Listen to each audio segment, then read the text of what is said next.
Asalaamu calaykum daawadayaasha qiimaha badan. Xalay waxaa dhacay mid ka mid ah kulamada ugu xiisaha badnaa ee UEFA Champions League maadaama ay isaga hor imaadeen kooxaha Atletico Madrid iyo Real Madrid oo ciyaara lugtoodii labaad. Labada kooxood waxay isku mari waayeen barbaro 2-2 ah marka la isku geeyo labada ciyaarood ee ay ciyaareen home iyo away labada kooxood. Waxayna taas qasabtay in labada kooxood ay isla gaaraan ilaa iyo gool kulaad ama penalty. Waxaana sidaas ku guuleystay kooxda Real Madrid oo kusoo baxday rigooro 4-2 ah.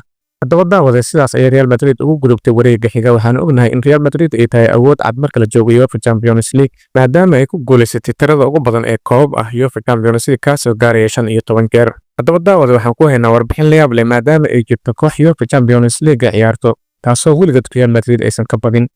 daawade waxaa laga yaabaa inay la yaab ugu noqotay in ay jirto koox Real Madrid iyo awood weysay inay ka gudubto ama ay ka badiso UEFA Champions League.